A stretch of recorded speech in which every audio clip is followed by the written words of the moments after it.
私、甘納豆研究家を名乗っております。科学的な視点と文化的な視点の両面から甘納豆を研究していまして、もう甘納豆のすべてを知りたいんです。甘納豆研究家。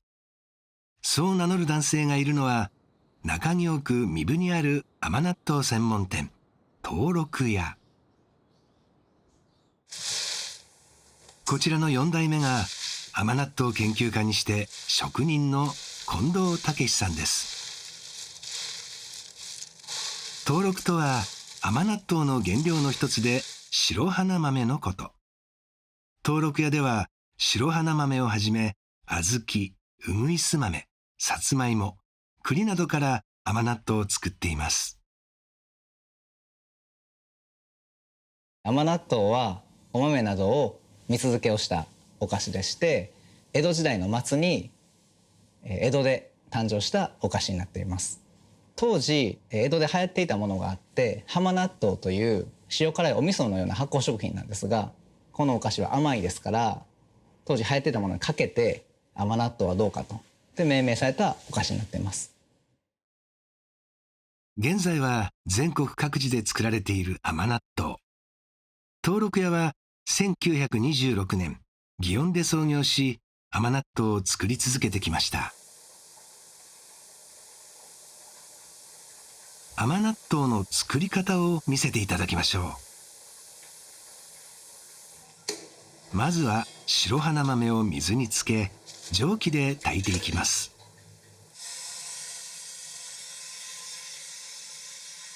炊きが足りないとすごく硬くて食べれないですよ。逆に炊きすぎてしまうとあんこになってしまうので、針金がありまして、それを刺して手に伝わる感覚で最後は決めます。豆が自然のものなので、同じ白花豆であっても去年産と今年産ではまた違ってくるんですよね。最初は自分の感覚で決めないとちょうどよくならないですね。次に砂糖と水飴から作った蜜に豆をつけます。最初から濃い蜜に豆をつけてしまうと、浸透圧により豆の水分が奪われ硬くなってしまいます。そのため蜜の糖分量を少しずつ増やしていきます。1日3回、4日かけて漬け込み、しっとりとした口どけの甘納豆に仕上げます。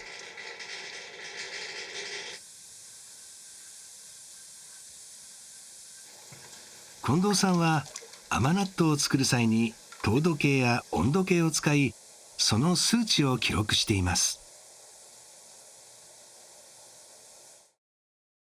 実は近藤さん、もともと京都大学で微生物の研究をしていました。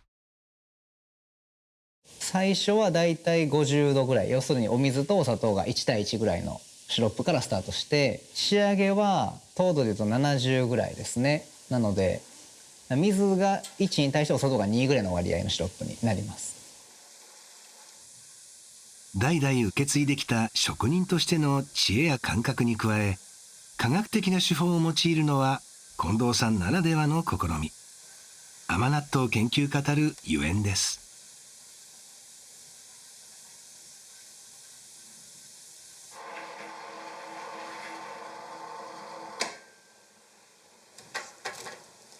白花豆に蜜を浸透させ、最後に和三盆を振りかけ乾燥させれば完成です。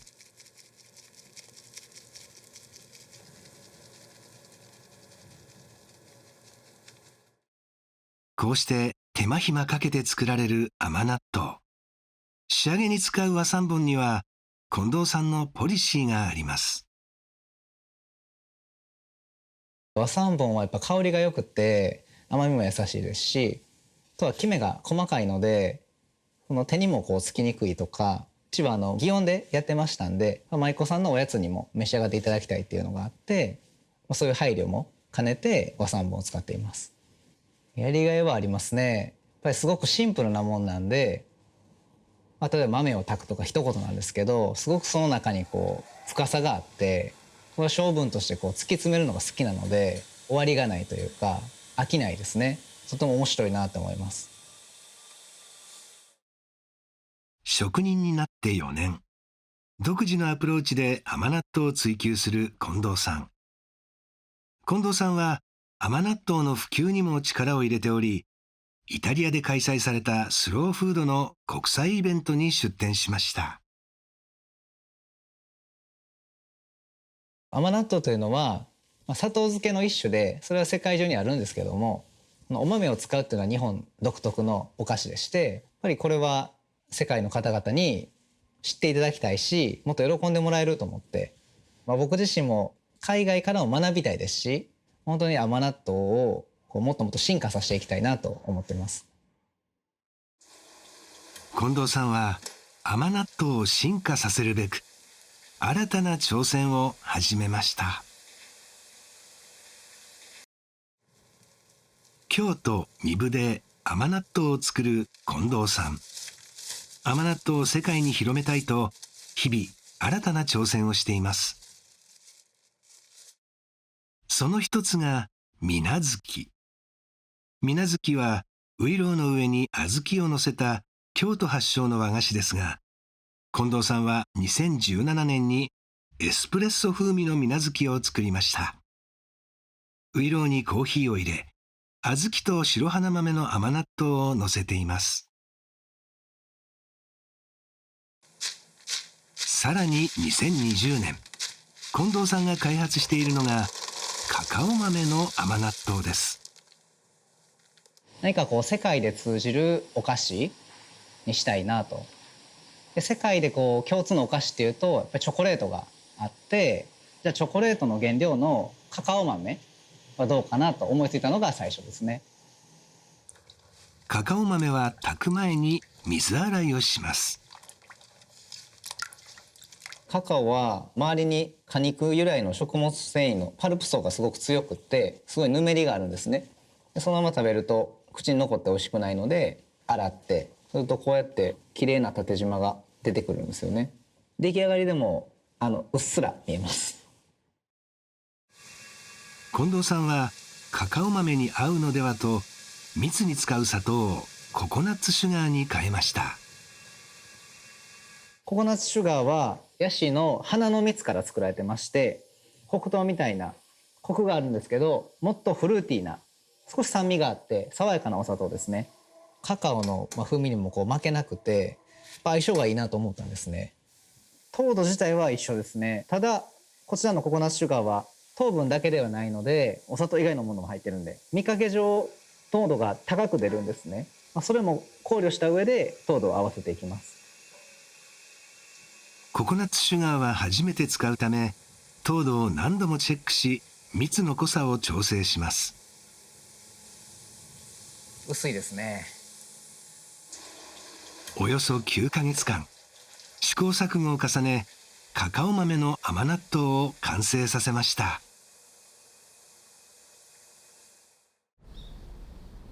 この日、近藤さんが訪れたのは、原料のカカオ豆を提供してもらっているチョコレート専門店、ダリケー。こちらは、インドネシアの現地農家とともにカカオ豆を栽培し、チョコレートの製造、販売までを一貫して行っています。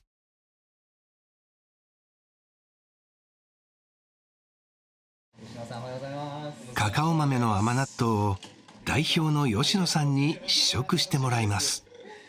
いよいよできましたか。やっとどうぞ召し上がってください。おー、すごい。うわ、甘いいい匂いする。